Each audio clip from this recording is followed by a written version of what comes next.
A lot of people have been quiet during this crisis, but not the man I'm about to introduce. While the man I'm about to introduce could have just hung out with his family and put it on pause and just kind of hung out because he's got plenty of resources. He's tucked away for the rainy day. This next gentleman knew that he had to show up when the people that are connected to him needed him most. And that's why Dean Graziosi has been working harder than he ever has. That's why he was led to do the Start Over Challenge.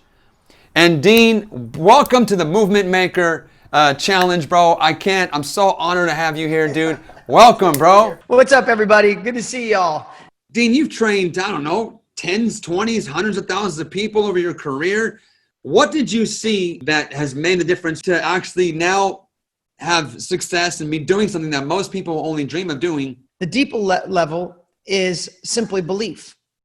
Pedro, by spending 30 days with people, you gave them the belief that they could do it, right? Listen, I've told this story, and hey, everybody, and if you guys already know me, awesome. If you're just meeting me, it's a pleasure to meet you.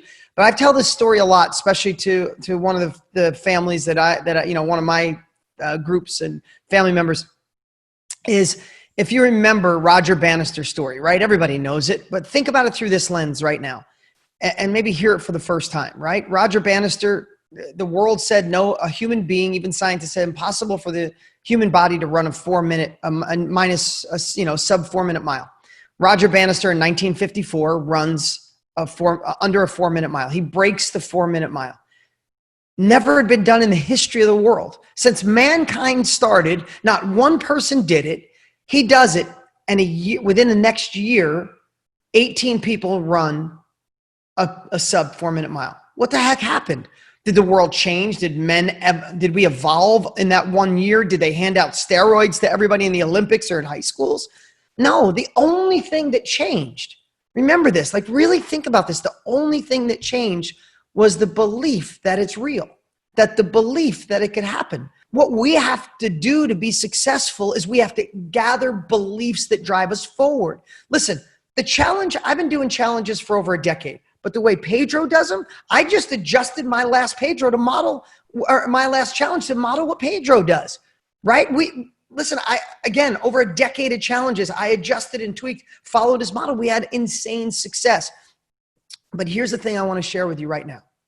And you really got to hear me on this, is it doesn't matter how great a challenge is. It doesn't matter if Pedro puts his heart and soul into a 30-day challenge, a 7-day challenge. It doesn't matter if the guy works his tail off for a year to create a next level course for you guys to shift your life. If you don't believe you can, then you won't. And I'm going to encourage you right now to find a way to create that compelling future in your head and focus every day on believing you can. Listen, I want to tell you something.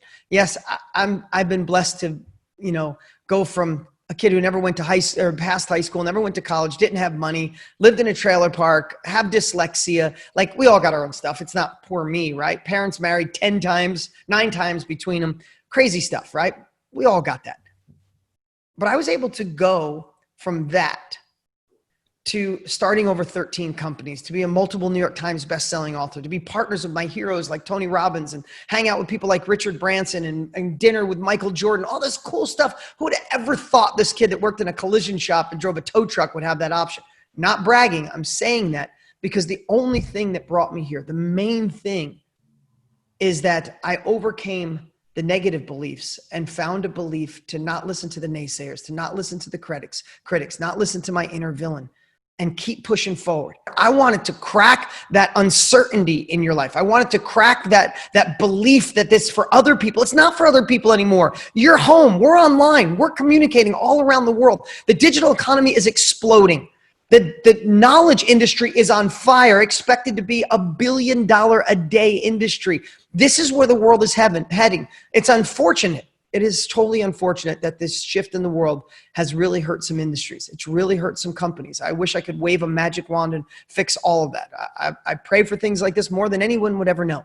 We just got done passing 7 million meals we provided through Feeding America. We're helping, we're doing a lot of great stuff. I wish I could wave a wand.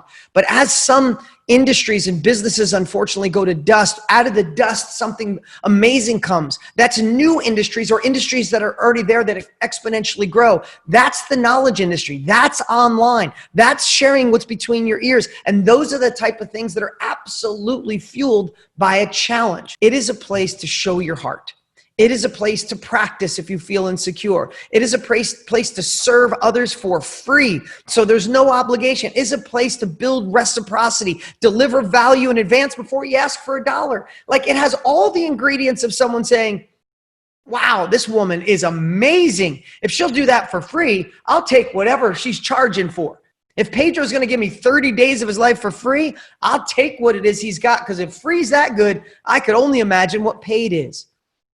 Last part, I could go in a lot of different directions on this, but I have to tell you, so many times when you get successful, people are like, Dean, you forget what it's like when you're scared. Hell no, I don't. It's what keeps me hungry. That's why I wrote a book called The Underdog Advantage. I remember what it's like to be scared, wanting to do more, envious of other people getting ahead, seeing my friends going off to college, getting good jobs. I was like, I'm going to be left behind. I know that feeling. But I also know the feeling of when I got past my comfort zone. And write this down. If you take nothing else from me right now and put it in the chat, I took uncomfortable action. Everybody's waiting to feel comfy and cozy. If you want another level, it's not cozy. It's nerve-wracking. It keeps you up at night. You could be sleepless. You could be stressed. Your family's telling you're nuts. Friends are calling you an idiot. It's uncomfortable and it's imperfect. The reason I'm here is because I took uncomfortable, imperfect action when others thought I was a dreamer. If I listened to them, I'd have what they have. They were all wrong. I want to tell you this too. Do I feel like an imposter sometimes? Did I used to feel like an imposter? I didn't used to feel like an imposter. I still feel like an imposter some days. Listen, I'm a multiple New York Times bestselling author in personal development. And I still have a voice that says, you're not that smart. You can't do this. You're going to fail. People are going to look at you weird. Maybe you're a dreamer. Maybe you should be happy with what you have. That voice can go piss off too, because that voice has held me back too much. And you need to find that, you need to unlock that inner hero to shut that voice up and say, I'm going to learn from somebody who's already been there. Hey, has Pedro already done challenges? Yeah, so many of them. Is Pedro successful? Oh my God, massively successful. Does Pedro impact the world? Does he do it from his heart, not some scammer? Absolutely.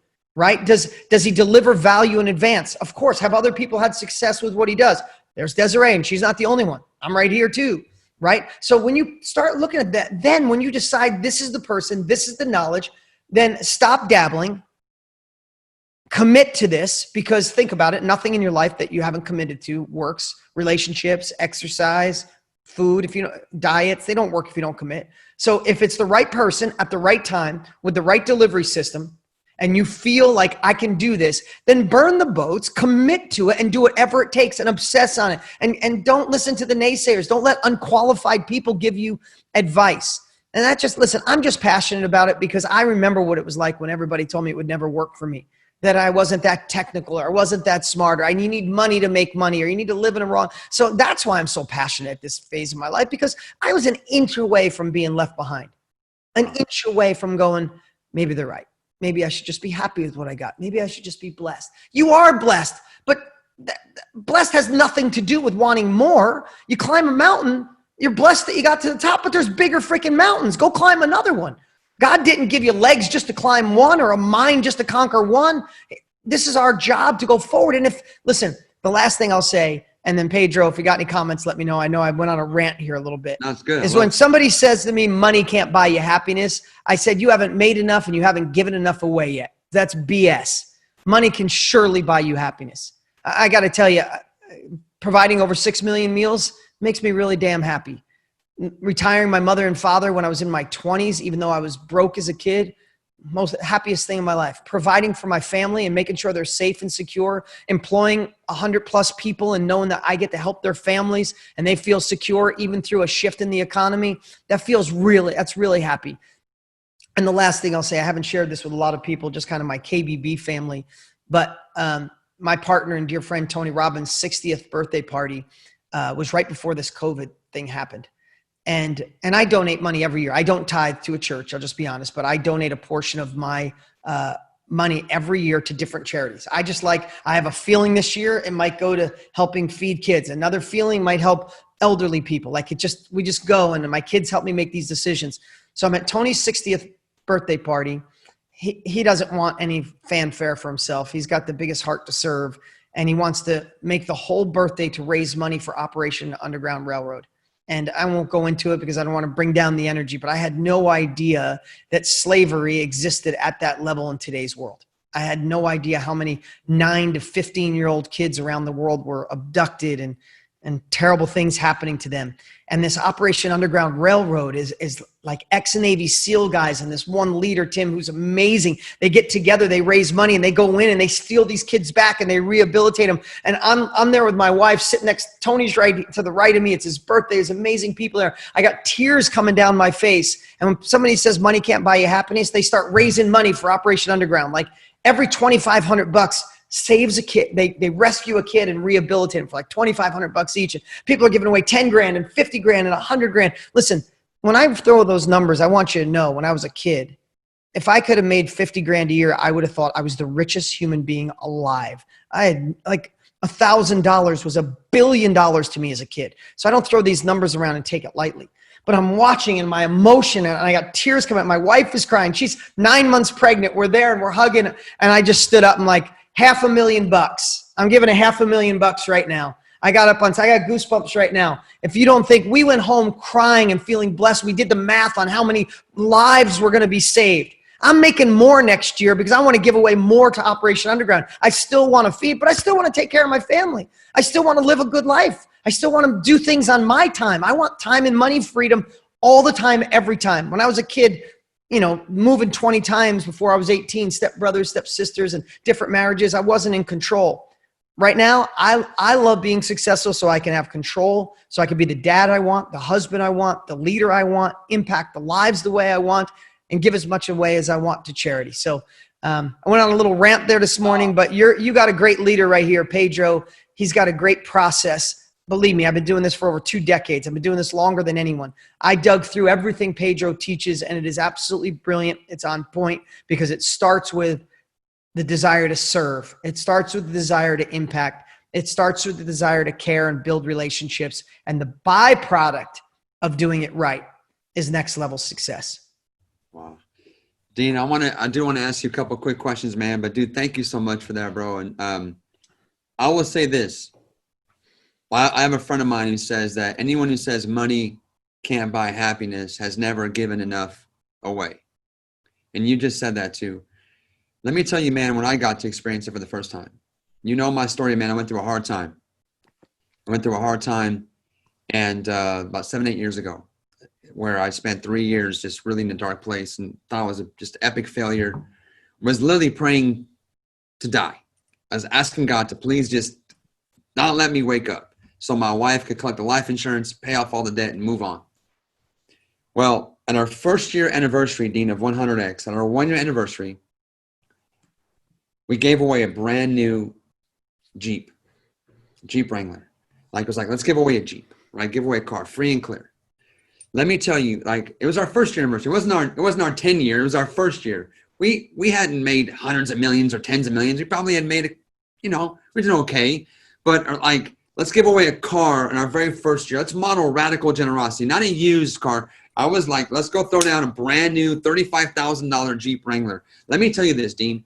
When I just announced it to our community that I was going to give away a free and clear car, after 1 year of finding my calling and passion, and just it wasn't that many years sooner, Dean, that I didn't have 1 car repossessed.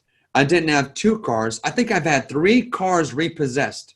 Just 5 or 6 or 7 years earlier, I had 3 cars repoed. I had the shame to have to sit there and watch some guy smirk as he takes my wife's car. And now to be able to give away a free and clear car to bless someone's life. When I announced it, Dean, I felt like I was going to explode, because the joy that I can feel it right now, the joy that was going on inside of my body, it was literally like, I felt like I was going to just burst. So guys, I can tell you this right now. Like, when you make this connection that you can be blessed to be a blessing, it will change how you wake up. It'll change how you live. It'll change everything about your life. You will have a zeal and a passion. And now you hear Dean, who's doing things at a whole nother level, guys. And again, at the end of the day, your life has to be more about just taking care of yourself, because at some point you'll do that pretty fast. And then what's next? And so Dean is a guy who's modeling generosity at a high level. He's been in the business a long time. He's done and tried a lot of things. Dean has been doing challenges for 10 years. So Dean, I want to know this, man, like go riff on this for a little bit. When you could have just hung out, I mean, you guys, you and Tony, KBB, have had 2 monster launches of that program in the last 12 months. I got to be a part of the most recent one, which is super cool. Like, I believe one of the biggest successful launches of a new program in the history of the internet, right? You guys are fine. You've got tens of thousands of clients. And why did you feel the need to do the Start Over Challenge? Why did you feel the need to show up and give every single day? What was it about the Start Over Challenge that had you inspired to do this now?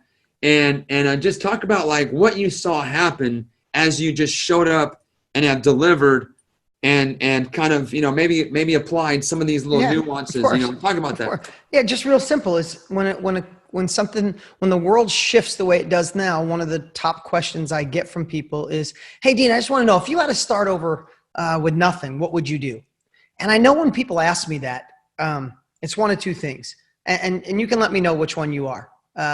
I'll tell you what to do in the end here, because I want to see. Some of you are watching because this COVID and being home, you got to look back and reflect on your life, and not a bad life. Just, there's a better life. It's that job that doesn't serve your soul. It's the income that doesn't allow you to tap into your full potential, or not. You want to retire a spouse, take care of your parents, retire them, or put money away for your kids. Like, life's not horrific, but it was time for a transition, right? But some of you, it's like, no, the boats were burned. I really need to start over, right? It's one or the other. So let me know. Number 1, life's pretty much okay, but this time in history, you looked back and said, I need to make a shift. I need to start fresh. I need to reinvent myself. I need to be a part of an industry that's growing, not one that's going to die. That's a number 1. So write number 1. Or number 2, like, no, pretty much stuff's like, it's hit the fan and it's time to transition. I need to. That's number 2. Like, 1 is I want to transition. And number 2 is I need to transition. Put that in the chat so we could see. And I'm going to bet it's a 50-50 split right in as they come in. It's a 50-50 split. Like, but either way, people said, I want to start over. I want to start fresh. And thank you. Look at all those comments coming in. When that happens, yeah, I'll do that in a minute. When that happens, and people need that, it was my heart to serve. Like, it was my heart to want to give a strategy, give capabilities to show people how to thrive in these uncertain times. Listen, we all know, the saying, during the Great Depression, during the Great Recession, right? Some of the most wealthiest people in the world emerged. How the hell does that happen, right? How do some people, like, I'm going to digress here for a second, then I'll get back to your answer. Mm-hmm. Think about this, everybody. When we know the saying, when one door closes, another one opens, right? If you read the book, Who Moved My Cheese? That's the whole concept, right? There's a block of cheese, comes every day. 2 mice are like, this is cool. All of a sudden the cheese stops coming. One mouse says, I'm pissed. I'm waiting right here until someone brings me my cheese back. And the other one said, c'est la vie, I'm going to go find other cheese, and searched and searched and searched. The one just sat there till he pretty much died. The other one, after a lot of searching, found a whole bigger bunch of cheese, right? And during a time like this, I want to help people see that they must reinvent themselves. That door closed because there's another one better for you. Don't sit around blaming the government or the president or money not helping you or when are they going to open. I don't even watch the news. Who cares? Just be innovative, be creative, and find a way to find new cheese. And that's what I knew the world needed. And so did Tony. So we decided to do the Start Over Challenge to show them how to find different cheese. We did 7 days teaching people how to be in the knowledge industry, how to figure out what to offer the world what's in your head, how to find your ideal client that wants that, how to ethically sell it to them, how to collect the money, how to run it, how to teach it. And we didn't hold anything back. We just went and taught every day for about an hour, hour and a half every single day, delivered massive value, and not like I'm going to give you value, but I'm going to hold this back. Man, we did some deep dive training. If you were a part of it, you know what I'm talking about. And then towards the end, we said, hey, we did as much as we could over the week. But if you'd love the opportunity to have the entire KBB course where it's, 20 hours plus of Tony and I's 60 years, then we'd love to invite you to be a part of it. We created a special, and we created a really great package just for the Start Over Challenge people. And we did amazing. And here's better than the sales that were amazing. We got over 125,000 thank you comments. Listen to that. 125,000 thank you comments. No one was upset we made an offer. No one was upset that we got to impact their lives. They were grateful because we left everybody better than we found them. It wasn't a bait and switch. Every day we delivered value. And at the end, we offered something. So one more thing I want to share with you guys. What's great about a challenge for each of you that maybe you're new and wondering if this is an avenue you want to go in or you want to fine tune your skills, you get to talk to people live every day, whether it's 5 people, 50 people, 500, 5,000, 10,000. Every day you get to talk to people. You get to share what you have. And you get to figure out what people love without feeling obligated, right? You get to get the marbles out. You get to take uncomfortable action. You get to take imperfect action. You get to move forward. And when you get the feedback, like I'm sure Desiree felt, you get the feedback from people saying, thank you, this is amazing. This is just what I need. By the time you're done, you know you need to provide them more. Desiree didn't even have a product. She knew she had to provide them more. And when they digested that product, you know what they're saying now, those 13 women? Bring it on, Desiree. What else you got? That changed my life. It made me better. How can I go faster? So the great thing about what Pedro teaches, and listen, if you feel a little like, oh, I'm not sure what to do, that's why you join a challenge like this. That's why you pay for speed by getting next level education. You get the roadmap. Don't learn through your own trial and error. Don't try to figure it out on your own. That takes too long. Right? It's time to, if you're ready for this, commit to it, take the action, gain the capabilities, and keep going. Awesome. Dean, thank you so much, man. I know your schedule is nuts. So I just want to, thank you so much for your amazing encouragement in my life. It's been so cool to get to work with you and your team and just contribute in a super small way to what you guys are doing, some amazing things. And you have a passion for this movement, guys. Dean is passionate. He is an advocate for the movement of self-education. I mean, Dean's a great example of where you champion, you take a stand for people, and there's a movement there, and then you can couple your business model and this challenge framework, and you that all can nicely fit under and be propelled by taking a stand. And so in closing, Dean, why do you feel so compelled at this phase of your career? I was blessed to be at your house, a couple months ago, right? Got to meet your beautiful bride. That was before the baby. And you look pretty fresh for a guy with a newborn. I know it's been a couple months now, right? Yeah. But I don't sleep much anyway, so you never could tell. But at this phase of your life where you could have every reason to be winding down and just kind of taking it easy, the new baby, relative, So I'm going to cut you off, Pedro, is because we're all built to serve. I don't care what any of you say, we're all built to serve. And nothing feels better than impacting lives. Nothing. I don't care. Listen, I've asked tens of thousands of people, if you had one choice, make massive amounts of money or make massive impact on the world, what would you choose? I've never once had someone just say massive money. Everybody picks impact. But why choose when you can do both? This is one of those rare industries where you can impact lives and have the opportunity to gain economic, positive and incredible economic results, right? That's what we're in. So of course I push as many people as I can into this because it's what the world needs, and you get simultaneously get freedom. So for me, I'm never going to stop, Pedro. Why would you? Nothing lights me up more than serving other people. Joel Osteen said something once I thought was amazing. He said, when you're feeling down on yourself, go help 3 people have it worse off than you. That's what challenges can do. And it doesn't matter if you already have a product, build a challenge around it. If you don't, do what Desiree does. Do the challenge and figure out your product that people need, because they're going to tell you either one. Like, don't mess around. Like, this is one of those things you're going to look back on and be like, I could have done that and I missed it. So here, I'll leave you with this, because I got to jump. I'm taking my family. It's the first time we're taking a little trip today. I delayed it because I wanted to come on here and share with you guys. Here's what I'd say. If you're ready for another level, don't learn through your own trial and error. If you're ready to do a challenge, don't just fumble with it. Get to work with Pedro. Take action on whatever it is he has to offer. I don't say that about many people. If anybody knows me, I endorse very few people, but I got the chance to meet Pedro. I know his depth of caring, and I know his depth of knowledge, and I know his depth of results. When you combine those three, you're ready to do a challenge. He's your guy. Pedro, I appreciate you, man. Everybody here, thank you for all the kind words. You guys are awesome. Thanks so much, man. You crushed it, buddy. Have an amazing time with your family. Bless you, buddy.